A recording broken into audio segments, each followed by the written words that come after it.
Well, in the 1980 Grand Final, the minor premiers Eastern Suburbs were extremely confident after a runaway victory the previous Saturday over Western Suburbs in the preliminary final. Their opponents were Canterbury Bankstown, who during the year had earned the nickname as the entertainers of rugby league. Canterbury also boasted two sets of brothers, the three Mortimers and the three Hughes. And with us this evening is Garry Hughes, one of the Hughes brothers. Good evening. David. And Garry, I just wonder, you know that term, the entertainers of rugby league, what was the major contributing factors towards the term? I think there are a couple of major contributing factors. I think the fact that all of the players in the side themselves individually had tremendous ball skills, and as a team we were prepared to throw the ball around, and Ted Glossop was the sort of coach who, as far as he was concerned, he was happy enough to go out and let us all play that way. And I think those two factors, the fact that Ted was prepared to play that way and the players had the skills. You think the fact that the three Mortimers and the three Hughes could also combine because of the brotherly skills? You've seen the Ellers for Randwick seem to have these incredible skills, and they combine with, say, Chris Anderson and so on? Certainly. Obviously, you know, the three Mortimers and the three Hughes brothers, that made up 6 of the 13 in the team. It's almost like second nature, I think, that you know where your brother's going to be and when he's going to throw a pass, that type of thing. So when you've got your half of your team contributing in that way, I think it's a big asset, yeah. Well, East were minor premiers. They'd scored that very big win over West the previous Saturday. How confident were Canterbury? We were quietly confident. We knew that East had the big win the previous week, but 1 week prior to that we'd beaten East in the major semi-final. And at that stage of, say, the 1980 season, I think we were playing our best football. We'd won 6 on the trot prior to the semi-finals, and I think the fact that we'd been there a year before in 1979 meant that we knew what the grand final was all about, and we were quietly confident we could win. Well, let's return to that day in 1980, and the players are just about to make it onto the field with the referee, Greg Hartley. Greg Hartley, the man everyone loves to hate or hate to love. But he's a real character in his own right, Greg Hartley. And we're going to have the Canterbury side come onto the field first, and they'll be introduced individually.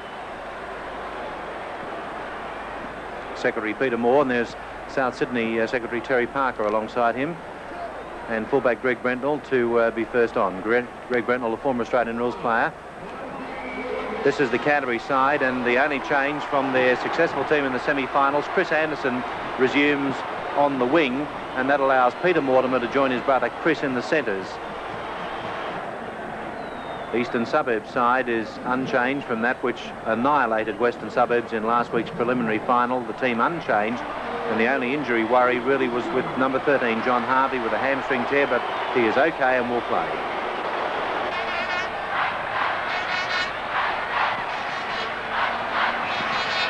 Play underway in 1980. The premiership decided. Noel Peel's kick is a long one to Brentnell. I don't think it'll be too long before we see the kick, and we immediately see the kick deep down into East territory.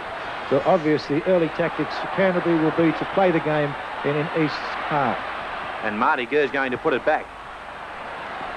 Not such a good kick, but he had the wind with which to contend. And racing towards the touchline. Well, how that was kept in play, I don't know. The touch judges allowed it. And Canterbury have got it inside East's half. Smart piece of work there by Peter Mortimer. Put that ball into play before it went out. Aylett took it back the blind side.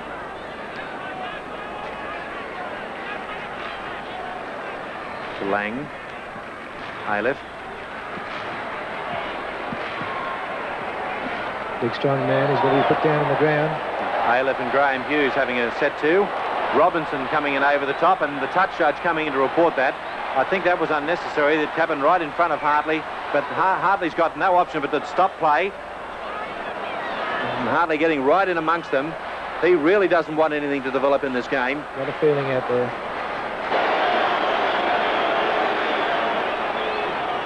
Referee Hartley right on the job. Doesn't want any foul stuff in this game. It was cut out the rough stuff. Coveney made a solid tackle there from Harvey, and a penalty against East. The use of a swinging arm in the tackle against Des O'Reilly. Eastern Suburbs looking to put a little bit of toughness into this game. Now you watch Harvey, number 9, it missed. And Steve Gearan with the very first scoring opportunity of the match. He's 27 metres out. And no mistake with that whatsoever. Canterbury draw first blood. They lead Eastern Suburbs by 2 points to 0 after 8 minutes. On halfway, Lang. Solid defence from Canterbury. They're standing their ground as they meet the Canterbury on the East's onrush. Aleph. Hastings gave it to Cleal. Damaging centre is this big fellow. Taven. Aleph. Warnicky.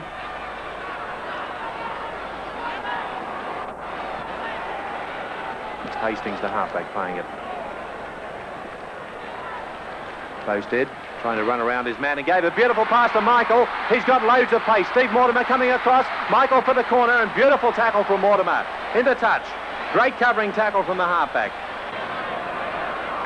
His defence holding. Their set plan looks to be working at this stage. Robinson gets out there between those centres. He's a danger man. He gets out wide, and we'll at least need to keep an eye on him. Steve Mortimer, Mark Hughes, Peter Mortimer, over their head, and that's Anderson. Good pass inside. Peter Mortimer back to Mark Hughes. Through underneath Graham Hughes and Steve Mortimer. Canterbury keeping the ball going, and Mortimer's going to play it 18 metres out. Brilliant football. That's class football. Last tackle to go, Paponis, Garry Hughes, and he's left it behind on the ground. The importance of possession in this game, it's very tight. Canterbury again varying their attack. And Brendel is put through the gap. He's got support inside. Mortimer, Chris Mortimer. His winger had gone inside, and there it is to Anderson, who's on his way to the line. He's going to score next to the posts. Well, the movement started back here, and it was Garry Hughes who sent Brentnell through the gap, and then Brentnell did very well to get the pass away to Chris Mortimer. And what a good pass it was, Gary, from Chris back to Chris Anderson.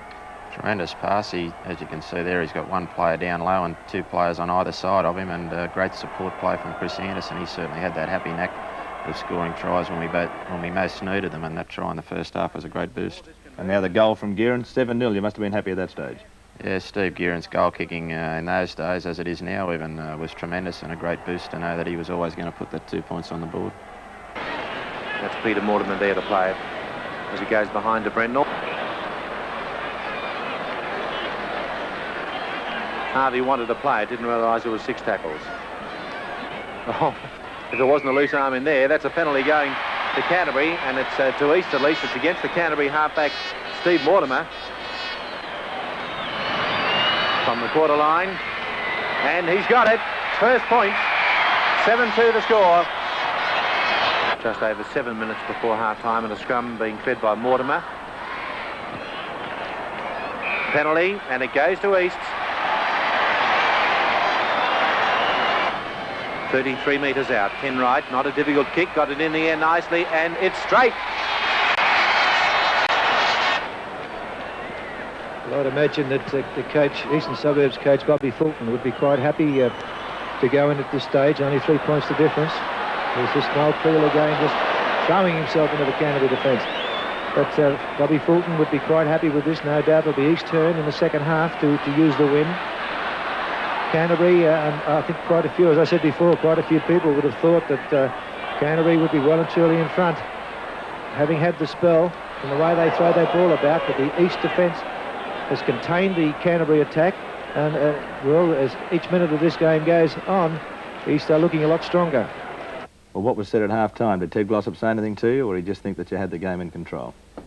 Yeah, he didn't really say too much other than his normal business-like half-time fashion. We were happy to be in the lead at half-time. I think in that particular year our strength had been in the second half, and we'd had the week off, having won the major semi-final, and we thought we were going to get stronger as the game went on, so we were happy to be in front.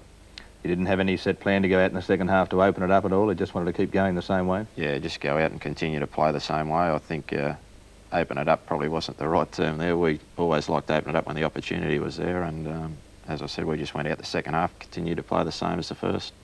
Let's go out and watch Canterbury in the second half. Inside East's quarter line. Long one out to Peter Mortimer. Got away from Cleal, but not from that driving tackle. It was a good tackle from halfback Hastings. Steve Mortimer. Garry Hughes. Coveney Well caught by Harvey and held down by O'Reilly.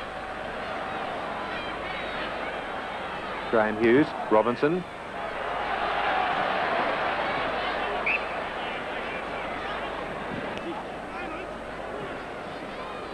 Good feed there by Hastings. At this stage, it looks like an east ball.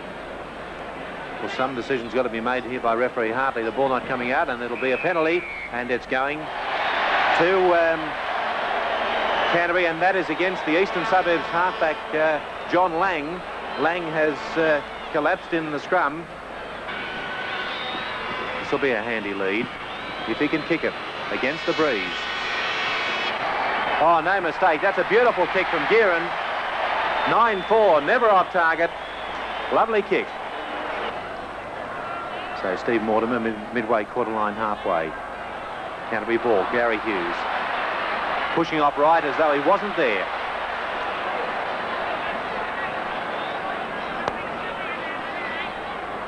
To Chris Mortimer. Steve Mortimer. Brentnell. Noel Cleal coming in to sit on him. I don't think that was entirely called for. Hartley saying get up and play it. And now referee says no, well, Fettingham, he must be hurt.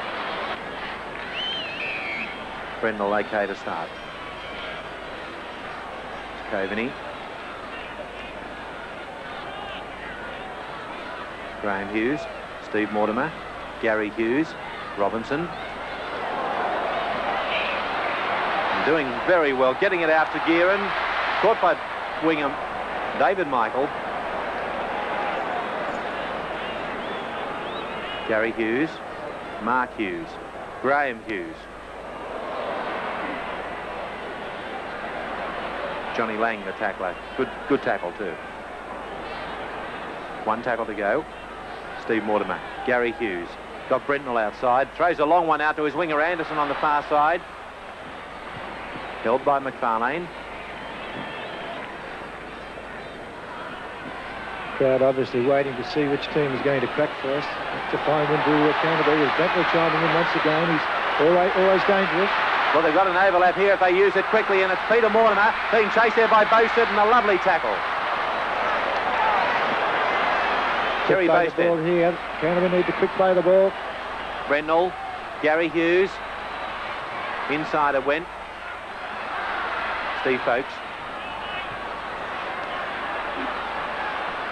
To Mark Hughes. Garry. Coveney. East have still got that straight line of defence, and Canterbury starting to bunch in attack. You can see there. And this is the telling time now. The next 10 minutes could well decide this match. Long one, Graham Hughes. Last tackle coming up. Will it be the bomb? Steve Mortimer, Garry Hughes. It'll kick through and knock to the ground. Referee's giving a penalty for a late tackle.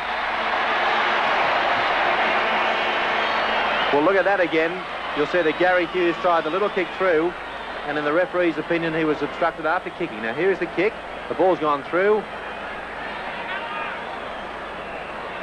And he went to the ground. Penalty awarded out there.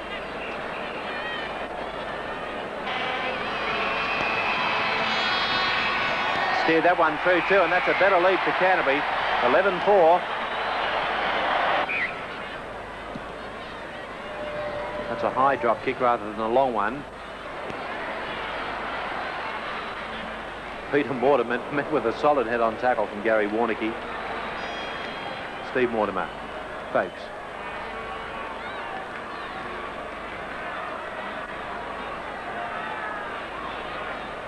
Steve Mortimer, Garry Hughes, Mortimer, Robinson. Graham Hughes was there with him. Oh, now Taven and Graham Hughes are having a little set too. Penalty against Taven. Now this is the longest range kick that Gearin has had today, but he's been dead on target with the others. And he's not going to miss with that one either. That's a beautiful kick from Gearin. 13 points to 4, Canterbury lead, 22 minutes to go.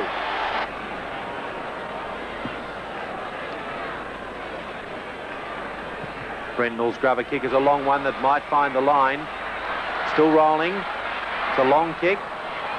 Marty Gers there. And a lovely tackle. Peter Mortimer followed the kick all the way down. And most of East players offside. They're still coming back onside. Very slow to come back onside. Good work there by Peter Mortimer.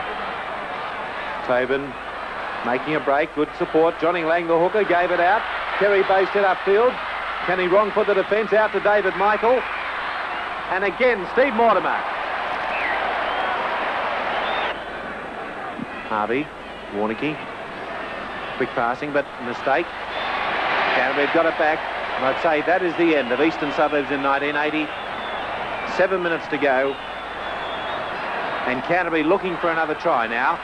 And there's Brendel through the gap. He's got his winger Gearin chasing it through. The kick has been high in the air. And Gearin is over. Unbelievable. What a magnificent try. They can't believe it.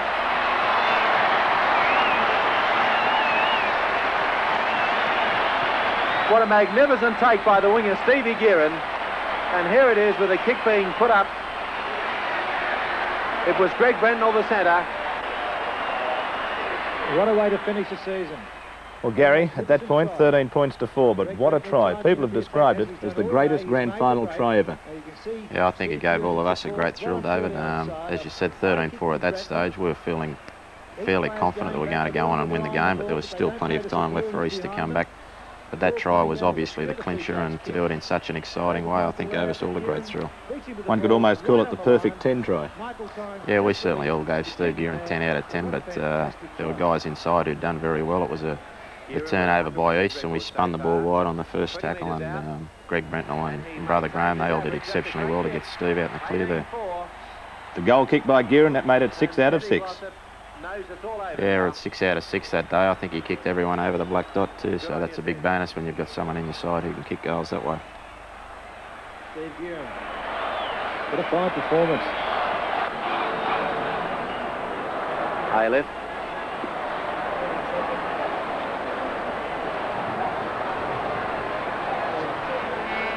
Harvey holding it and losing it on the ground. The referee says that Canterbury will play on with it. 7, 6, 5, 4, 3, 2, 1. There it is. It's all over. Canterbury winners of the Grand Final and the J.J. Gilton and Shield for 1980. Premiers in a convincing manner, defeating Eastern Suburbs by 18 points to 4.